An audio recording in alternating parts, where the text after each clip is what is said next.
আসসালামু আলাইকুম রহমতুল্লাহ রহমদুহু নসল্লি আলা রসুলিহিল করিম আম্মা বাদ। এই দর্শে আমরা ধারাবাহিক কায়দার যে সমস্ত কায়দাগুলো হা দিয়ে শুরু হয়েছে সেই কায়দাগুলো শুরু করব। বাবুল হা কায়দা 108। আল হাজাতু তানজিলু মানজিলাতাজ যুরুরাতি আম্মাতান আও খাসাতান। যে হাজত সেটা জরুরতের স্তরে চলে আসে আমভাবে অথবা খাসভাবে, ব্যাপকভাবে অথবা বিশেষভাবে। শিন নন্দার উদ্দেশ্য আল আসবাহ নাজার থেকে এই মূলনীতি বা কায়দা গ্রহণ করা হয়েছে। তো এর আগে আমরা জেনে নিই যে হাজত কাকে বলে, জরুরত কাকে বলে। এখানে দেওয়া আছে হাসিয়ার মধ্যে, আপনারা দেখতে পাচ্ছেন আশা করি। যে হাজত বলা হয় যেটার দিকে মানুষ মুখাপেক্ষী, মানুষের প্রয়োজন, কিন্তু সেটা ছাড়াও মানুষ বেঁচে থাকতে পারে, সেটা না হলেও মানুষ বাঁচবে। আর জরুরত বলা হয় যে এমন জিনিসকে, এমন অবস্থাকে যে যেটা ছাড়া মানুষ বেঁচে থাকতে পারে না, তার বাঁচা সম্ভব না, তার বাঁকাটা সম্ভব না, সেটাকে বলা হয় জরুরত। তাহলে জরুরতের সময় অনেক বিষয় কি হয়ে যায়, বৈধ হয়ে যায়। যেমন জরুরতের সময় এই মৃত প্রাণীর গোশত খাওয়া হালাল হয়ে যায়, অন্যান্য হারাম জিনিসও হালাল হয়ে যায়। তো এই ক্ষেত্রে এখানে মূলনীতি হচ্ছে আল হাজাতু তানজিলু মানজিলাতাজ যুরুরাতি আম্মাতান আও খাসাতান। যে হাজত কখনো কি করে জরুরতের স্তরে চলে আসে, সেটা আমভাবে হোক অথবা খাসভাবেই হোক। এই হিসাবে বলা হচ্ছে যে ইজারা অর্থাৎ ভাড়া দেওয়া, ভাড়া দেওয়ার যে বিষয়টা সেটাকে বৈধ করা হয়েছে খিলাফে কিয়াস। কেননা ভাড়ার ক্ষেত্রে এমন একটা জিনিসের ক্ষেত্রে চুক্তি করা হচ্ছে যে 2 মাস একজনের ঘরে বসবাস করবে। তো একজনের ঘরে সে যে কি উপকার নিবে সেটা কি মাজহুল, সেটা মাদুম।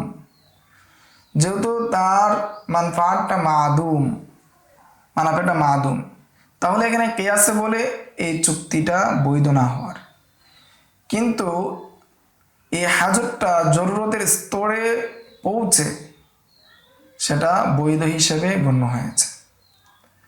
অনুরূপভাবে সলমের জাওয়াজ, বায়ে সলম, অর্থাৎ আগে টাকা পরে পণ্য, এটাকে বলা হয় কি বায়ে সালাম। আগে সমন পরে মাবি, এটাকে বলা হয় বায়ে সলম।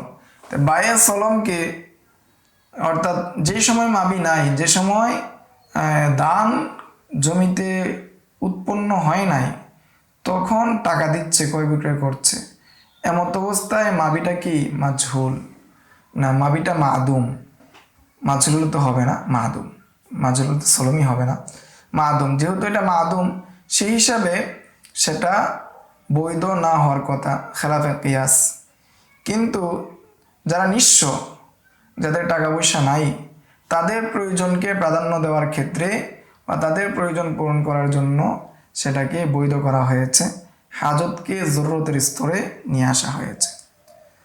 অনুরূপভাবে ইস্তিসনার যে হাজত, এই হাজতটাকে ইস্তিসনা বলা হয় অর্ডার দিয়ে কোনো প্রোডাক্ট নেওয়া কিনা, অর্ডারিভাবে প্রোডাক্ট কিনা, যেটা মাধ্যম সেটা বৈধ না হওয়ার কথা, কিন্তু তারপরেও সেটা বৈধ হয়েছে। কেন? যেহেতু এটা জরুরত, হাজতটা জরুরতের স্তরে চলে আসছে। এর মধ্যে গুরুত্বপূর্ণ আরেকটা উদাহরণ হলো বিসিহাতি বাইয়িল ওয়াফা। বায়ে ওয়াফার কি বিশুদ্ধতার উপর কি ফতোয়া দেওয়া হয়েছে। বায়ে ওয়াফা বলা হয় যে একজনের কাছ থেকে আপনি কি করলেন, 1 লাখ টাকা দিয়ে একজনের কাছে আপনার জমি বন্ধক দিলেন। জমি বন্ধক নেওয়ার পরে সে তো, যে জমি বন্ধক নিয়েছে, সে তো এই জমি থেকে কোনো কিছু উৎপন্ন করে নিজে ভক্ষণ করতে পারবে না, খেতে পারবে না। যদি খায় সেটা সুদ হিসেবে গণ্য হবে। যেহেতু 1 লাখ টাকা আপনি আবার তাকে ফেরত দিবেন, তো টাকার বদলা টাকা হচ্ছে, আর অতিরিক্ত হচ্ছে কি জমির ফসল, সেই হিসাবে সেটা বৈধ হবে না, সুদ হবে। তো এইভাবে তো কেউ কারো টাকা দিতে চায় না, সমস্যা। মানুষ সেটাকে মানে হারাজ মনে করে, কেন তার টাকা দীর্ঘদিন ফেলে রাখবে।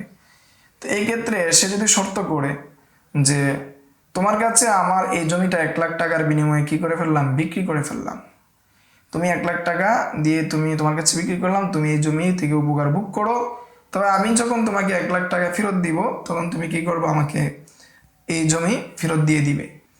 এই যে শর্ত করাটা, এই শর্তটা ব্যবসার কি তাকাজা না, বা ব্যবসার বা বায়ের তাকাজা হিসাবে আসে না। বায়ের যে তাকাজা সেটা কবুল করে না, সেই হিসাবে এই শর্ত কবুল না হওয়ার কথা, এই চুক্তি বিশুদ্ধ না হওয়ার কথা। তারপরে এটা বিশুদ্ধ হয়েছে হাজারটা জরুরতের স্তরে নিয়ে আসার মাধ্যমে। এটাই 108 নম্বর কায়দা, আল হাজাতু তানজিলু মানজিলাতা জরুরাতি আমাতান আও খাসাতান। 109 নম্বর কায়দা হলো আল হাদিসাতু ইযা ওয়াকাত ওয়া লাম ইউজাদুল মুআওয়ালু জাওয়াবান ওয়া নাযীরান ফি কুতুবি আসহাবিনা ইয়াস্তানবিতু মিন গায়রিহা ইম্মা মিনাল কিতাবি আও মিনাস সুন্নাতি আও গায়রিহিমা মিম্মা হুয়াল আকওয়া ফাল আকওয়া কাফরা। যদি কোনো নতুন সমস্যা তৈরি হয়, নতুন কোনো ঘটনা ঘটে, যে ঘটনার সমাধান বা জবাব বা সমজাতীয় কোনো আলোচনা বা মাসালা অথবা জবাব ফিকে আহনাফের মধ্যে না পাওয়া যায়, তখন এই ক্ষেত্রে ফুকায়ে কেরামগণ কি করতে পারবেন, ইস্তেনবাত করতে পারবেন অন্যান্য যে ফকিদের কিতাব আছে সেগুলো থেকে।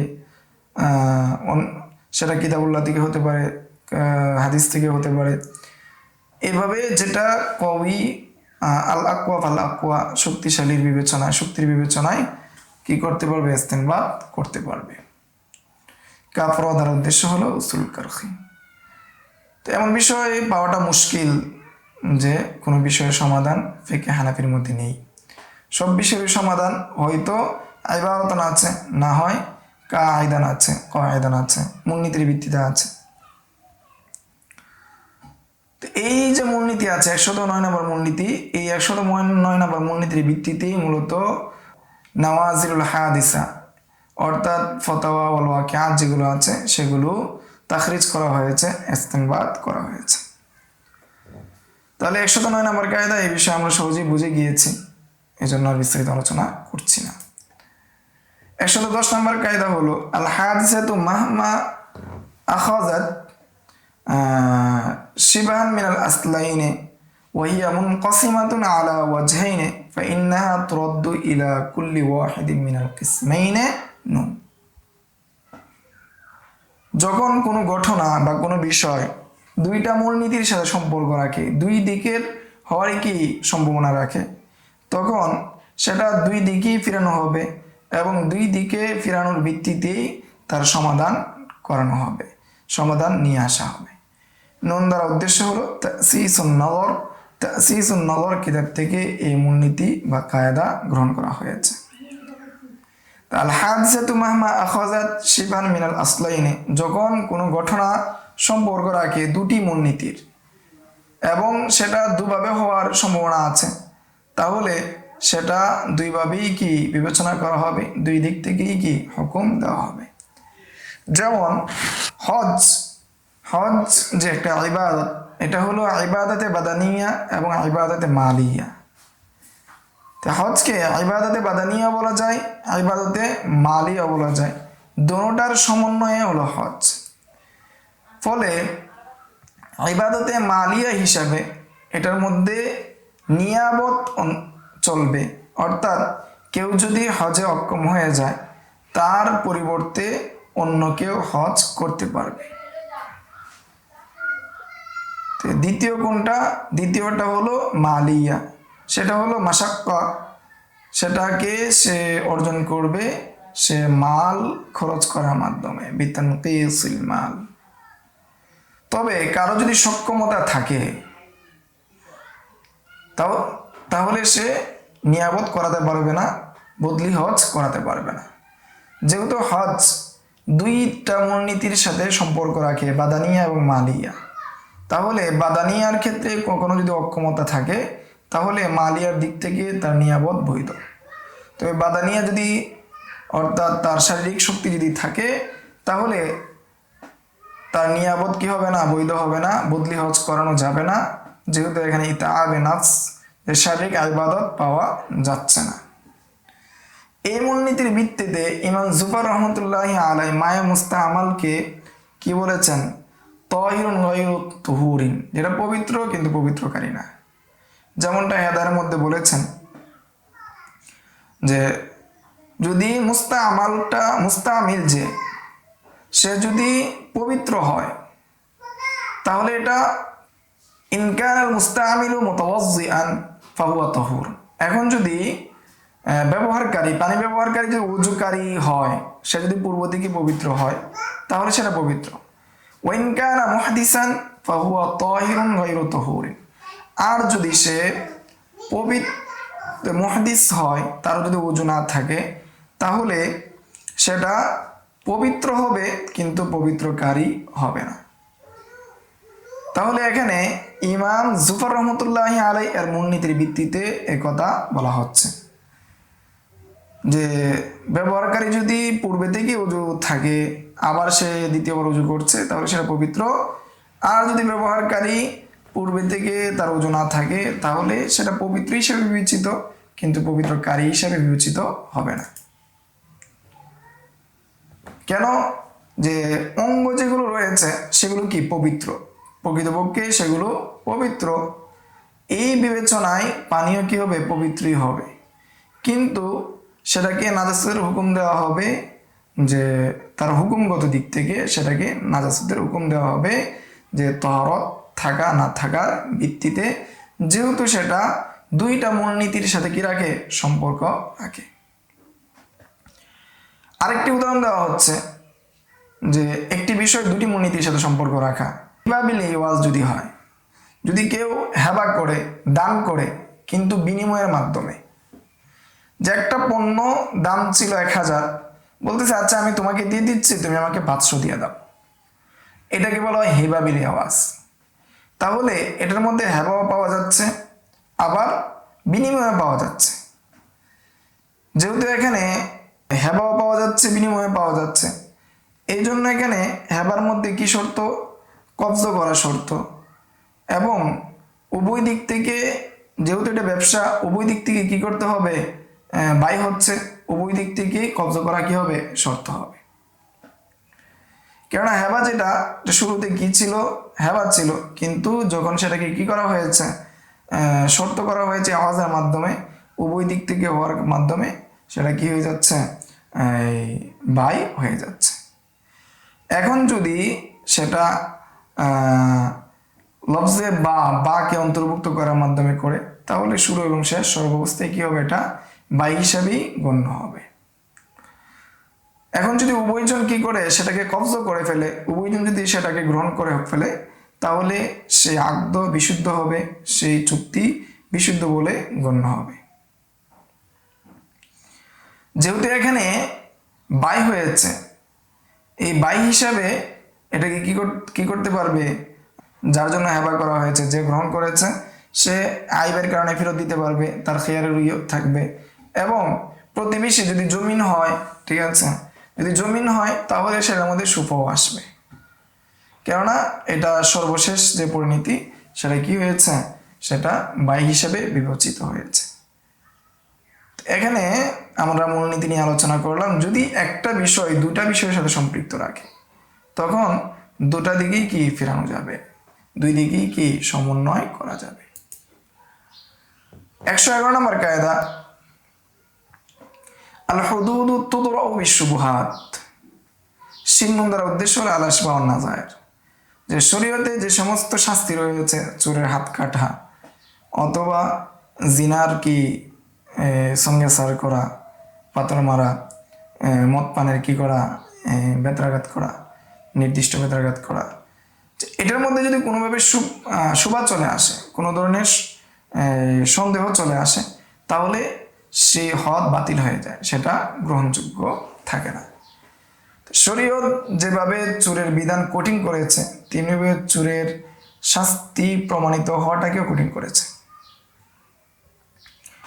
শরীয়ত চোরের বিধানটাকে যেভাবে কঠিন করেছে, তেমনিভাবে চোরের শাস্তিটাকে কি করেছে?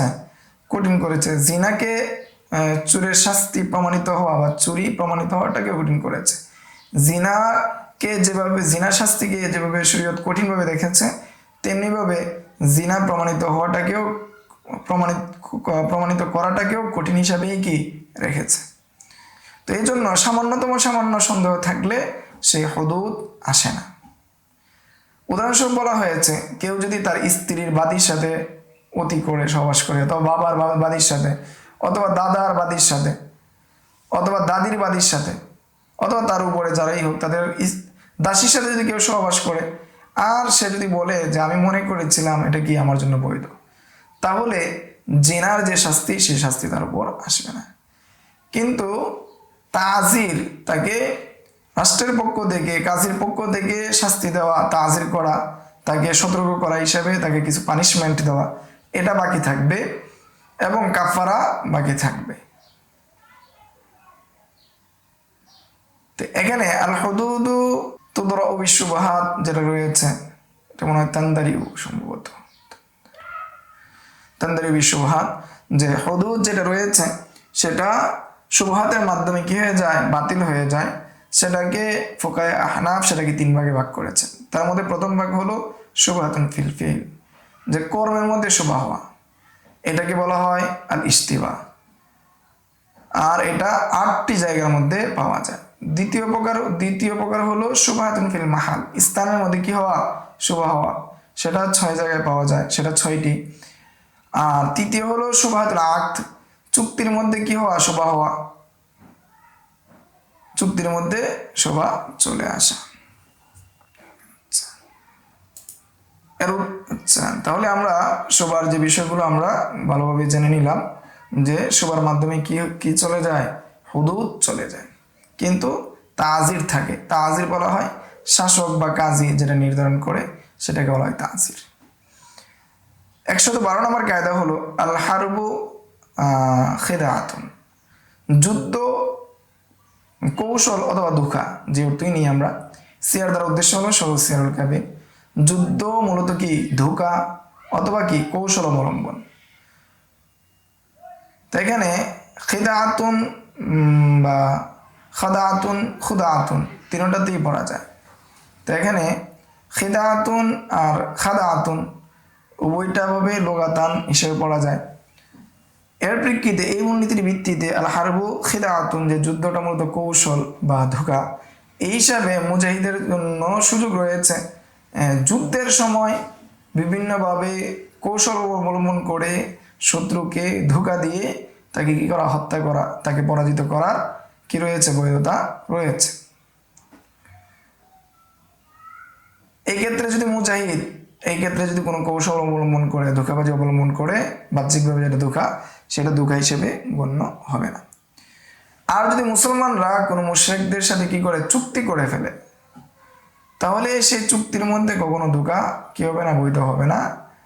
এমত অবস্থায় মুসলমানদের জন্য তাদের উপর আক্রমণ করা বৈধ হবে না, একমাত্র ইল্লা বিতিবি আনফুসিহিম, একমাত্র যদি তারা সন্তুষ্ট চিত্তে দেয়। কেননা চুক্তিভঙ্গের বিষয়ে রাসূল সাল্লাল্লাহু আলাইহি ওয়াসাল্লাম বলেছেন যে ওয়াফাউন লা গাদরা ফীহি, যে যখন চুক্তি করা হবে তখন সেটা পূরণ করতে হবে, তার মধ্যে কি করা যাবে না, কোনো ধরনের চুক্তিভঙ্গ করা যাবে না। 113 নম্বর কায়দা হলো হুরমাতুল মিলকি বিআতিবারি হুরমাতিল মালিকি, যে মালিকের হুরমতের বিবেচনায় মিলকিয়তের হুরমত প্রযোজ্য হয়। যেমন যদি কেউ হারবির মাল গ্রহণ করে, তাহলে সে মাল গ্রহণ করা যায়। যেখানে যুদ্ধ চলতেছে সেখান থেকে যদি কাফেরদের মাল গ্রহণ করাটা কি জায়েজ। আর মুসলিমের মাল, জিম্মির মাল গ্রহণ করা যাবে না, যেহেতু জিম্মির সাথে চুক্তি রয়েছে, আর মুসলমানের মাল কি গ্রহণ করা হারাম। সেই হিসাবে এখানে মালিকের বিবেচনায় মালিকানার হুরমত সাব্যস্ত হবে। এটা 113 নম্বর কায়দা বলেছে যে হারবির যেহেতু তাকে হত্যা করা বৈধ, সেই হিসাবে তার সম্পত্তির মালিকানাও কি বৈধ। এমনিভাবে মুসলমানের সম্পত্তি যেহেতু হুরমত রয়েছে, তার সম্মান রয়েছে, সেই হিসাবে তার সম্পত্তির মালিকানা অর্জনের মধ্যে কি নিষেধ রয়েছে। এটাই 113 নম্বর কায়দায় বলা হয়েছে। 114 নম্বর কায়দা হলো আল হুররু লা ইয়াদখুলু তাহতাল ইয়াদি ফালা ইউজমানু বিল গসবি ওয়ালাউ সাবিয়ান। শিন নুন দ্বারা উদ্দেশ্য হলো আল আশবাহ ওয়ান নাযায়ের, যে স্বাধীন ব্যক্তি কখনো কারো মালিকানায় অন্তর্ভুক্ত হবে না, ফলে তাকে যদি গসব করা হয় এই গসবের মাধ্যমে জরিমানা আসবে না, যদিও সে শিশু হয়। শিন নুন দ্বারা উদ্দেশ্য হলো আল আশবাহ ওয়ান নাযায়ের। আল আশবাহ ওয়ান নাযায়ের কিতাব থেকে এই মূলনীতি গ্রহণ করা হয়েছে। তো বলা হচ্ছে যে স্বাধীন ব্যক্তি কখনো কি হতে পারে না, কারো মালিকানায় যেতে পারে না, এবং স্বাধীন ব্যক্তিকে যদি গসব করা হয় কোনো কারণে যদি সে মারা যায় তাহলে এর জরিমানাও আসবে না, যেহেতু কারো মালিকানায় যায়নি, যদিও সে কি হয়, শিশু হয়। উদাহরণ হিসেবে বলা হয়েছে হাঁসের মধ্যে কেউ যদি কোনো বাচ্চাকে গসব করে এমত অবস্থায় ওই বাচ্চা যদি তার হাতে মৃত্যুবরণ করে হঠাৎ করে অথবা জ্বরের মাধ্যমে, তাহলে তার জরিমানা আসবে না। অথবা যদি কেউ মৃত্যুবরণ করে কোনো ধরনের বিকট আওয়াজের কারণে, অথবা সাপের দংশনের কারণে, অথবা এমন কোনো জায়গা যেখানে কি সাপের দংশন হয় এমন জায়গায় নিয়ে গেছিল, অথবা এমন জায়গায় নিয়ে গেছিল যেখানে বিকট আওয়াজ রয়েছে, বিকট আওয়াজের কারণে মারা গেছে, অথবা এমন জায়গায় নিয়ে গেছে যেখানে সাধারণত জ্বর হয়, অসুস্থ হয়ে মারা যায়, তারপরেও যে গসব করেছে তার উপর কি আসবে না, জরিমানা আসবে না, তার উপর দায় আসবে না। তবে এর দিয়ত গাসেবের যে আকেলা রয়েছে তাদের উপর বর্তাবে, গাসেবের উপর কি বর্তাবে না, যে কি করেছে, গসব করেছে, ডাকাতি করেছে তার উপর বর্তাবে। কেননা এখানে হইলো ধ্বংস হয়ে যাওয়ার যেমান, জিমানা ইতলাফ লা জিমানা গসবিন, এখানে গসবের যেমান হচ্ছে না। আর স্বাধীন ব্যক্তি যদি হয় তাকে কি ইতলাফের কারণে কি তার যেমন আসবে, ইউজমান বিল ইতলাফ। আর যদি গোলাম হয় তাহলে তার ইতলাফ এবং কি জিমান উভয়টাই কি আসবে, ইতলাফ আসবে, জিমানও আসবে।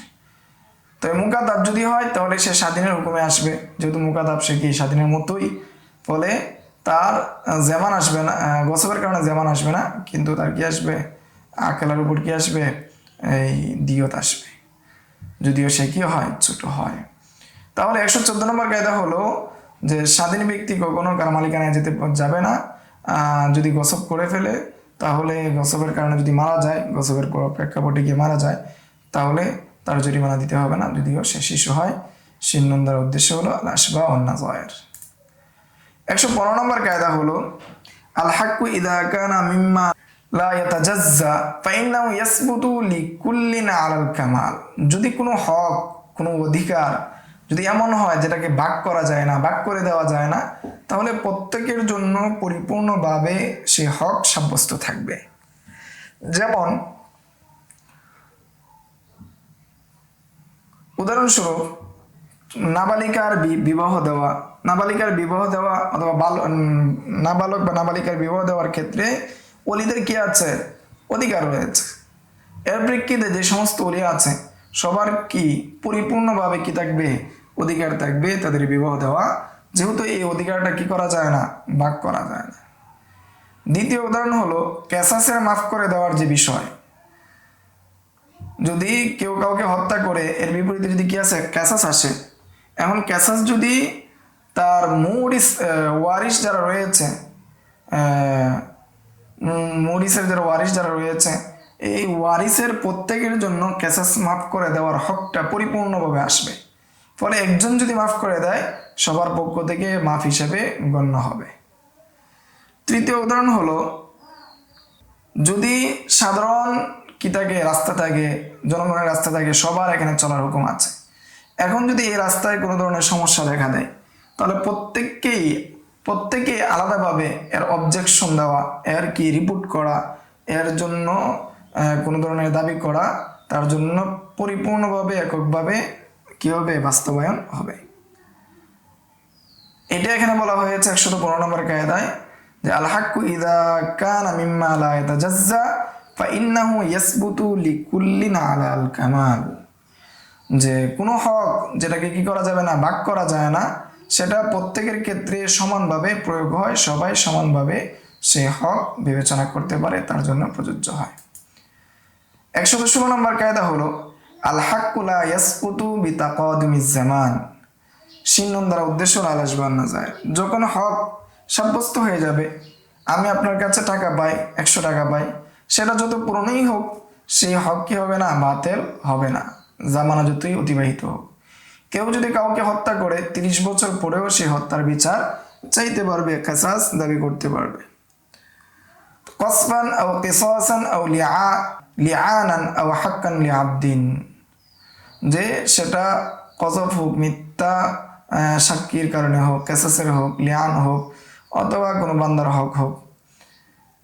এখন যদি সেটা আল্লাহ তাআলার হক হয় অথবা বান্দার হক হয়, তারপরেও কি সেটা জামানার দীর্ঘ সময় অতিবাহিত হওয়ার মাধ্যমে, সময় চলে পরিবর্তন হওয়ার মাধ্যমে, আসার মাধ্যমে, অতিবাহিত হওয়ার মাধ্যমে সেই হক কি বাতিল হবে না। এটাই 116 নম্বর কায়দা বলা হয়েছে আল হাক্কু লা ইয়াসকুতু বিতাকাদুমিজ জামান, যে হক কখনো জামানার কি অগ্রগামী হওয়ার মাধ্যমে সাকেত হয় না। 117 নম্বর কায়দা হলো আল হাক্কু মাতা সাবাতা লা ইয়াবতুলু বিত্তাখিরি ওয়ালা বিল কিতমানি, হক যখন সাব্যস্ত হয়ে যাবে তখন সেটা তাখিরের মাধ্যমে অথবা বিলম্ব করার মাধ্যমে সেটা বাতিল হবে না। সিনিয়র ওয়াদার উদ্দেশ্য হলো সরসিয়ারুল কাবির। এর উদাহরণ হিসেবে বলা হয়েছে কারো উপর অসর জমি, অশ্রী কোনো মাল ওয়াজিব হলো, অথবা কোনো ব্যবসায়ীর উপর কোনো জাকাত আসলো, এমত অবস্থায় সে সেটাকে গোপন করতেছে, কোনোভাবে আশেরের নিকট সেটা প্রকাশ করতেছে না এবং সেটা দিচ্ছে না। 3 বছর পরে যদি প্রতি বছরই সে এমন করতেছে, প্রতি বছরই আসে, তার কাছে আসে, সে গোপন করে, সে প্রকাশ করে না, অথবা আশেরের পাশ দিয়ে সে অতিক্রম করে, সে কি প্রকাশ করে না, দেয় না, এমত অবস্থায় 3-4 বছর পরে যদি জানা যায় সে এগুলো দেয় নাই, তাহলে বিগত বছর যেগুলো আছে সবগুলো আদায় করবে। কেননা মূলনীতি হলো যে আল হাক্কু মাতা সাবাত লা ইয়াবতুলু বিত্তাখিরি ওয়ালা বিল কিতমানি, যে হক যখন সাব্যস্ত হয়ে যাবে তখন সেটা বাতিল হবে না তাখিরের মাধ্যমে, ও বাতিল হবে না কিতমানের মাধ্যমে, কি হবে না, বাতিল হবে না। সিয়ার দ্বারা উদ্দেশ্য হলো সরসিয়ারুল কাবির, এই কিতাব থেকে এই মূলনীতি গ্রহণ করা হয়েছে। 117 পর্যন্ত কায়দা নিয়ে আলোচনা হলো। সামনের দর্শে আমরা 118 থেকে আলোচনা করবো ইনশাআল্লাহ। আসসালামু আলাইকুম ওয়া রাহমাতুল্লাহ। يؤتي الحكمة من يشاء ومن يؤت الحكمة